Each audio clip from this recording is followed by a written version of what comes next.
자, 새로운 아침입니다. 우리는 지금 이제 사순절로 들어갔습니다. 사순절은 예수님의 십자가와 고난을 묵상하며 부활의 영광을 준비하는 기간입니다.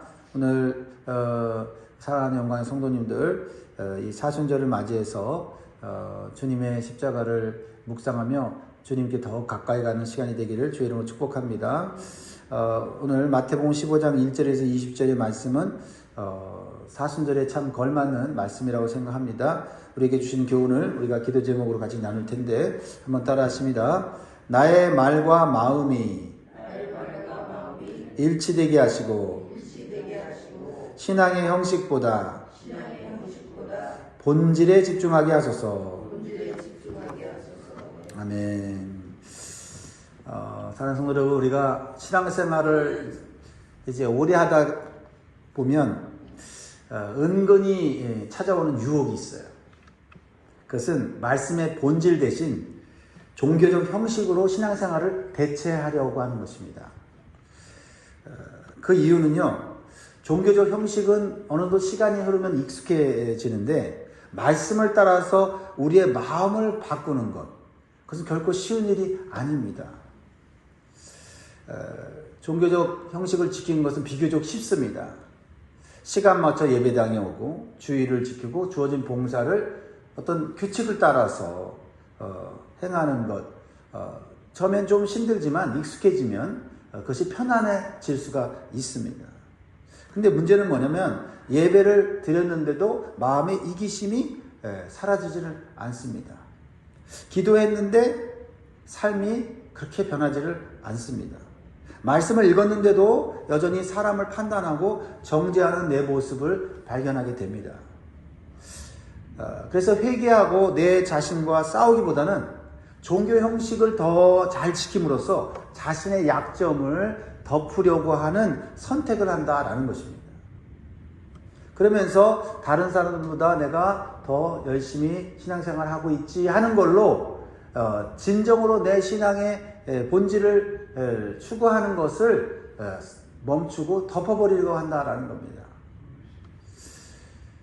오늘 본문은 예수님이 바로 그 지점을 정면으로 건드리시는 본문이에요. 사람들은 손 씻는 문제를 손 씻는 문제를 가지고 왔는데 예수님은 마음의 문제를 꺼내십니다.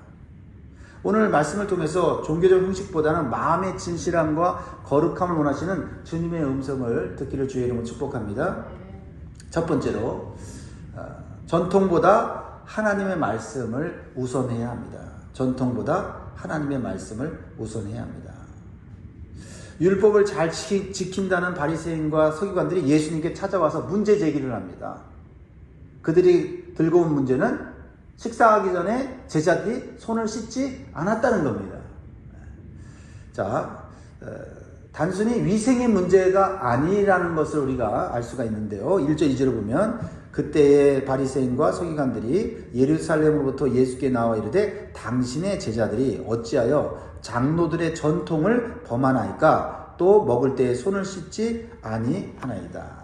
그러니까 장로들의 전통을 어겼다 라고 말하면서 손 씻는 문제를 지금 제기하고 있다는 거죠. 그러니까 손을 씻음은 종교적 정결 의식과 관련된 것이었습니다.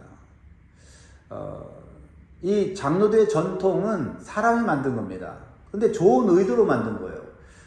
이스라엘 백성들이 포로기에 이방 나라에 살고 있을 때 성전도 없고 하나님을 드리는 예배를 드릴 수 없으니 우리가 어떻게 하면은 그래도 이 이방 문화 속에서 세상 문화 속에서 좀 정결하게 살 수 있을까 하는 그런 마음에서 성전에서 제사장들이 제사를 지내기 전에 손을 씻고 그렇죠? 몸을 씻는 그런 정결 의식을 통해서 하나님 앞에 나아갔던 것처럼 일반 우리 백성들도 하나님 앞에서 좀 정결하게 살자 하는 그런 의식에서 손 씻는, 식사하기 전에 손 씻고 그리고 밖에 나갔다 들어와서는 또 발을 씻고 하는 이런 정결 의식을 통해서 우리가 하나님 앞에서 거룩한 삶을 살자라고 하는 좋은 의도에서 시작된 것입니다.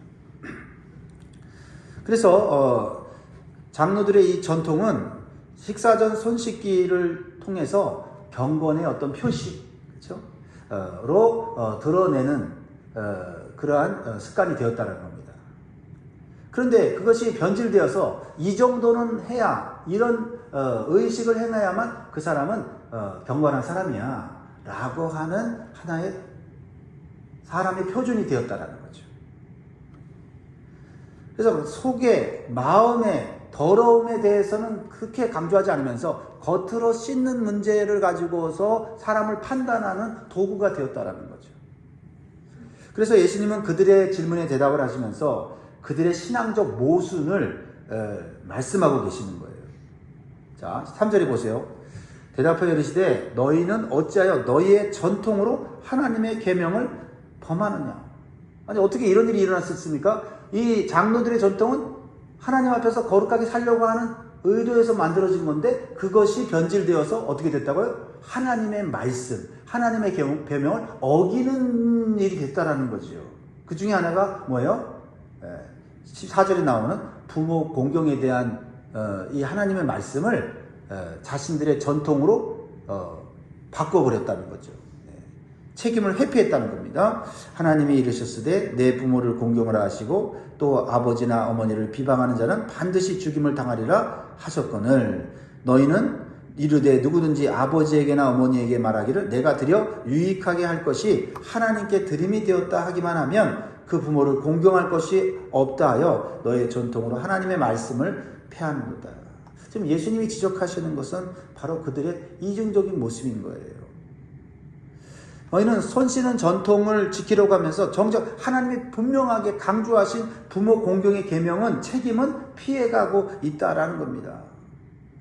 당시 고르반이라는 전통이 있었어요. 고르반 들어보셨죠? 하나님께 드린 것은 다른 용도는 쓸 수 없다는 거예요. 그래서 이들이요 하나님께 자신이 물질을 재물을 드리겠다고 결단을 합니다. 그러면 그거는 어떻게 해요? 하나님을 위해서 쓰는 것 외에는 다른 것을 쓸 수가 없어요. 그러고는 어떻게 해요? 부모님께 쓸 돈이 없잖아요.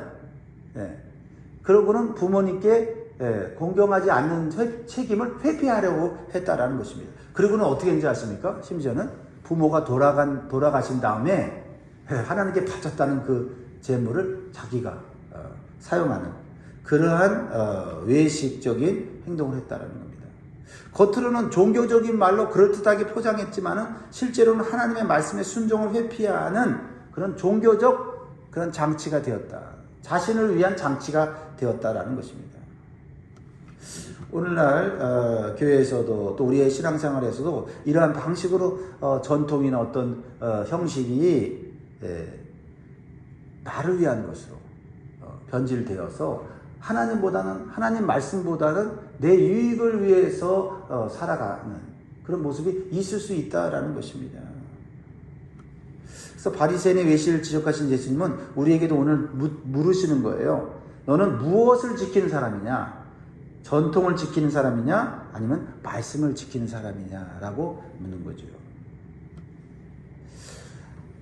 시간이 흐르면 형식은 편합니다. 전통은 익숙해집니다. 그러나 예수님 우리를 형식에 익숙하며 머무는 신앙이 아니고 말씀의 본질 앞에 가까이 가는 신앙으로 나아가기를 원하십니다. 사실은 이 형식이 하나님 앞에 나아가는 하나의 길입니다. 근데 그 형식이 변질되어서 신앙의 본질에서 벗어나면 안 된다는 거죠. 그렇습니다. 다시 한번 우리 자신을 한번 살펴보면 좋겠습니다. 신앙의 형식을 지키느라 진정한 하나님의 뜻을 밀어내고 있지는 않은가 하는 것입니다. 그러므로 오늘 우리가 같이 이렇게 기도하면 좋겠습니다. 하나님, 신앙의 형식이 변질되지 않게 하시고 하나님이 주신 이 말씀의 본질을 따라가고 순종하는 우리가 되게 하여 주시옵소서. 두 번째로는요, 입술의 경건이 아니라 마음의 거리가 문제라는 것입니다. 예수님은 바리새인들의 이중적인 태도를 좀 더 철저하게 드러내고 계세요. 그래서 7절에 뭐라고 말합니까? 외식하는 자들아 이사야가 너희에 관하여 잘 예언하였도다 일러스되 하면서 8절부터 말씀하는데 8절 같이 읽습니다. 시작. 이 백성이 입술로는 나를 공경하되 마음은 내게서 멀도다. 사람의 계명으로 교훈을 삼아 가르치니 나를 헛되이 경배하는도다 하였느니라 하시고. 자, 예수님이 쓰신 단어가 무섭죠? 뭡니까? 외식하는 자들아라는 거죠. 외식이 무엇입니까? 겉과 속이 다른 거지요. 입술은 하나님을 말하는데, 하나님을 공경한다고 말하는데, 마음은 하나님과 멀어진 상태라는 거죠. 누구만 아세요? 네, 하나님만 아시죠. 이 외식의 무서움이 뭐냐면, 사람들은 모른다는 거예요. 내 주변 사람들은 모른다는 거예요. 왜? 종교적인 어떤 언어로 포장하기 때문에. 사람들은 알지 못해요. 아, 저 사람 참 신앙이 있는 사람이다. 아, 저 사람 참 경건한 사람이다. 참 은혜가 충만한 사람이구나라고 생각할 수 있다는 거예요. 그것이 연습하면, 그것을 훈련하면 그것도 그렇게 되어진다는 거죠. 이게 무섭다는 거예요. 근데 마음은 하나님으로부터 멀어질 수 있다는 거죠. 종교적 언어를 행하는 데 집중하다 보니 진정으로 하나님의 말씀을 내가 순종하는 데는 게을릴 수 있다는 거죠. 더 무서운 거면요, 자신이 속는 거예요. 자신이. 내가 잘하고 있다. 내가 신앙생활 지금 남들보다는 열심히 하고 있고 남들보다 앞서가고 있다라고 생각하고 있는 거예요. 왜냐하면 겉으로는 예배도 하고 예배도 드리고 기도도 하고 신앙의 언어를 쓰면서 사람들에게 감동을 주고 있으니까요. 근데 예수님은 딱 하나만 보세요. 마음이 내게서 멀도다. 마음이 내게서 멀도다. 이 지점에서 우리의 마음이 찔리지 않습니까? 정말 예수님의 말씀에 순종하고자 하는 진실한 마음이 성도는 정말 이 말씀이 마음이 와닿지 않습니까? 혹시 내가 정말 열심히 신앙생활을 하려고 애쓰고 힘쓰는 그 동기가 있잖아요. 근데 그 애쓰고 힘쓰려고 하는 그것 때문에 오히려 하나님으로부터 멀어지는 건 아닌가? 이런 걱정이 들지 않습니까? 그렇습니다. 종교적 형식은 하나님께 가는 길이 될 수 있지만 반대로 형식이 하나님을 가리는 벽이 될 수도 있다는 겁니다. 예수님은 하나님을 공경한다는 말보다는 마음이 진심으로 하나님께 가까이 있느냐라는 것을 보신다. 거리, 하나님과의 나와의 거리. 이 거리를 한번 측정해 보면 좋겠어요. 얼마나 많은 종교적 행위를 하느냐는 양보다는 하나님과의 거리. 이 거리를 한번 생각해 보는 시간이 되면 좋겠습니다. 그래서 오늘 하나님 예배 드렸습니다가 아니라 오늘 예배 가운데 하나님 앞에 더 가까이 가기를 원합니다 라는 고백이 있으면 좋겠고, 오늘 기도했습니다가 아니라 오늘 기도 속에서 내 고집이 꺾였습니다 이런 고백이 있으면 좋겠습니다. 오늘 봉사했습니다가 아니라 봉사하면서 내가 좀 더 낮아졌습니다, 이런 고백이 있으면 좋겠습니다. 우리 주님은 입술을 원하시는 분이 아니라 마음을 원하십니다. 그래서 이렇게 기도하면 좋겠어요. 주님, 제 신앙이 말로만 남지 않게 하옵소서. 제 마음이 주님께 더욱 가까워지게 하여 주옵소서. 주님을 닮아가게 하여 주옵소서. 이렇게 기도하면 좋겠습니다. 세 번째로 사람을 더럽히는 것은 환경이 아니라 마음에서 나옵니다. 사실 우리 환경 탓 많이 하죠. 사실 환경 탓하는 이유는 뭔지 아십니까? 환경이 우리에게 많은 영향력을 줘요. 그 무엇보다도 우리의 이 삶을 흔들어 놓고 우리의 마음을 움직이는 것은 환경이에요. 상황이에요. 그런데 오늘 주님은 우리 사람을 더럽히는 것은 환경이 아니라 마음이다. 그래서 예수님은 우리들에게 아주 충격적인 사실을 가르쳐 주세요. 10절 11절을 같이 읽습니다. 시작. 무리를 불러 이르시되 듣고 깨달으라. 입으로 들어가는 것이 사람을 더럽게 하는 것이 아니라 입에서 나오는 그것이 사람을 더럽게 하는 것입니다. 자, 이 말씀이 왜 충격적이냐면 당시 사람들은 부정함을 주로 외부에서 온다고 생각을 했어요. 부정한 것을 만들면 부정해지고, 부정한 것을 먹으면 내가 부정해지고, 씻지 않으면 부정해진다라는 생각을 했는데 예수님은 정반대로 말씀하세요. 밖에서 들어가는 것이 더러운 것이 아니라 안에서 나오는 것이 더럽다. 이게 충격적이죠. 왜냐면 그럼 우리 안에 더러운 게 있다는 거예요. 그죠? 사람들은 겉에서 더러운 게 들어서 더러워진다고 하시는데 이미 우리 안에 뭐가요? 더러운 죄의 본성이 있다는 거예요. 그래서 예수님은 어떤 이 부종의 위치를 바꾸는 거죠. 손에서 마음으로, 그렇죠? 음식에서 심령으로 이 부종의 위치를 볼 수 있어야 한다라는 거죠. 이 말을 듣고 제자들이 당황을 해요. 왜냐하면 바리새인들이 그렇게 겉으로 볼 때 거룩하고 깨끗하고 은혜로운 말을 해서 사람들이 존경을 받았는데 예수님의 이 말은 그들이 아무리 겉으로 깨끗하게 해도 그 속에 있는 것들을 깨끗하게 하자면 그들은 더러운 자다라고 말씀했을 때 제자들이 당황하고 저 바리새인들 서기관들이 걸림이 됐겠구나 하는 걱정이 생긴 거죠. 이런 걸림이 된 것이 드러나면 회개하면 좋은데 걸림이 된 것을 어떻게 해요? 숨기고 변명을 핑계하면요 그 사람처럼 무서운 사람이 없어요. 그렇죠? 죄가 발견됐을 때 내가 죄 졌습니다 이러면 이게 관계가 괜찮은데 죄를 얘기를 했는데 나 죄 안 졌어 하고 그냥 핑계하고 변명하고 왜 나를 정죄하느냐고 이렇게 돌변해버리면 참 그것처럼 관계가 힘들어지는 경우가 없지 않습니까? 지금 이제 제자들이 그걸 걱정하는 거죠. 바리새인들 예수님이 아주 전곡을 찔렀으니 이거 큰일 났다. 그래서 12절에 보세요. 이에 제자들이 나와 이르되 바리새인들이 이 말씀을 듣고 걸림이 된 줄 아시나이까? 그러니까 지금 바리새인들이 걸림이 됐다는 것은 단순히 기분 나쁜 정도가 아니라 이것은 자신들이 쌓아온 종교 체계가 흔들리는 순간인 거죠. 그런데 사실은 이게 무너져야 돼요.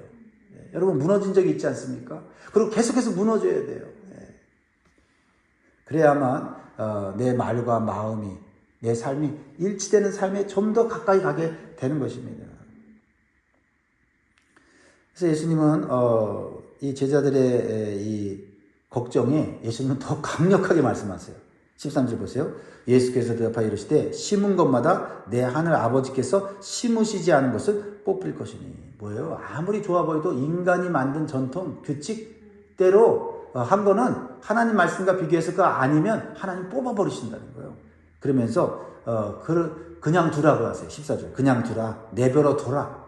저렇게 외식적인 것을 당연시 여기는 저들의 그 행태 더 이상 말을 해도 말씀을 주어도 깨닫지 못하면 그냥 내버려 둬라. 그러면서 뭐라고 말씀하세요? 그들은 맹인이 되어 맹인을 인도하는 자로다. 만일 맹인이 맹인을 인도하면 둘이 다 구덩이에 빠지리라 하시니. 여러분 왜 예수님은 당시 종교 지도자들의 문제를 맹인이라고까지 이렇게 말씀하십니까? 형식은 보는데 본질을 못 보기 때문에 그렇습니다. 규칙은 보는데 하나님의 진실한 마음을 보지 못하기 때문입니다. 그런데도 베드로가 아직 이해가 안 돼서 예수님께 물어보죠. 15절에 베드로가 대답하여 이르되 이 비유를 우리에게 설명하여 주옵소서. 그리고 예수님이 아주 분명하게 말씀하시죠. 뭐예요? 입으로 들어가는 건 결국 배로 나간다. 배로 나가고 그리고 그렇지만 입에서 나오는 말은 어떻게 해요?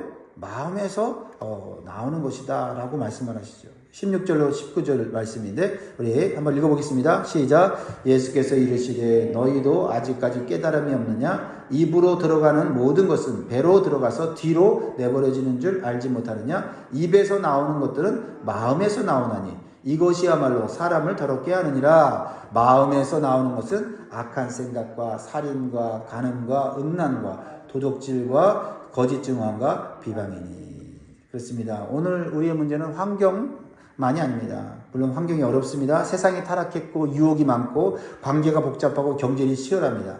그러나 예수님은 더 깊은 곳을 보라고 말씀하십니다. 환경 때문에 네가 더러워졌다고 말하기 이전에 네 마음속에서 나오고 있는 게 뭐냐 라는 것을 질문하라는 것입니다. 그렇습니다. 물론 우리 예수님이 우리가 환경 때문에 상황 때문에 힘들어하고 유혹받는 거 모르는 거 아닙니다. 더 근본적인 거 그거를 생각하라는 거죠. 상황이 너를 더럽히는 것이 아니라 네 마음에서 나오는 것이 너를 더럽힌다라는 겁니다. 왜냐하면 상황 탓하게 되면 어떻게 해요? 우리가 진정한 회개를 할 수가 없기 때문에 우리 마음에 나오는 이 더러운 것을 우리가 바라보게 될 때 우리가 회개하게 되고 주님 앞에 정결하게 되면 이 환경의 이 어려움, 환경의 유혹은 이겨낼 수 있는 그런 경건한 마음이 된다 이런 거죠. 그렇습니다. 이렇게 기도합시다. 주님, 내 입을 고치기 전에 내 마음을 깨끗하게 하여 주옵소서.